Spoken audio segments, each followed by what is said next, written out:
Come on.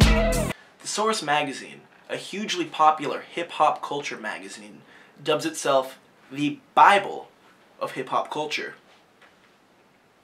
This title signifies how influential this publication is in both shaping black people's self-identity and other audiences' perception of black youth.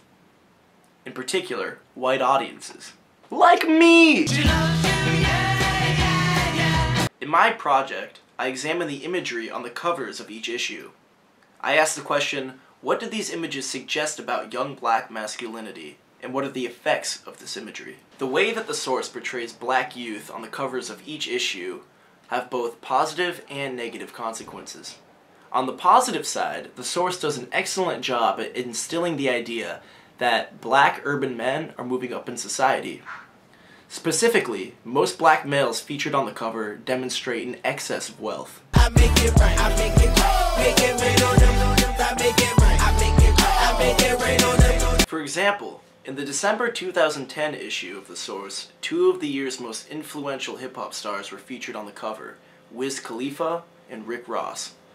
Both rap stars were wearing expensive suits and jewelry.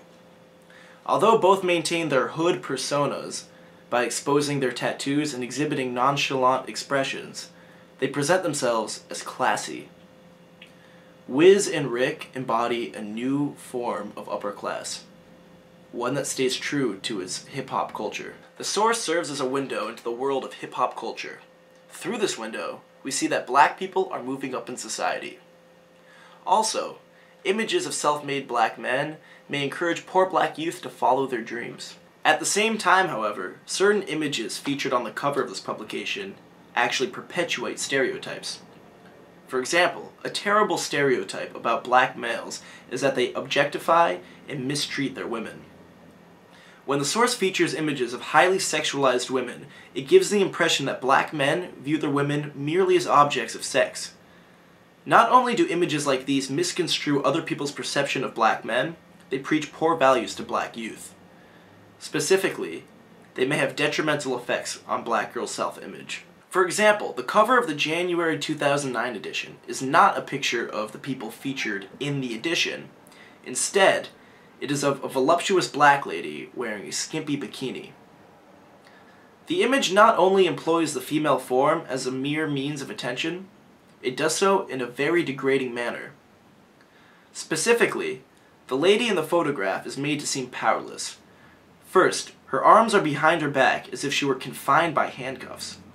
This position forces her to arch her back, foregrounding her barely covered breasts.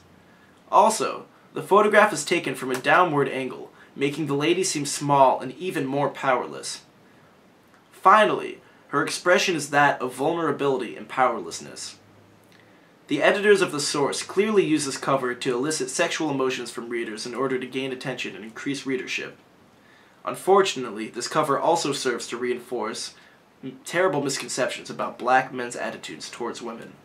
In conclusion, the depictions of young black people on the covers of The Source magazine are neither entirely negative or positive.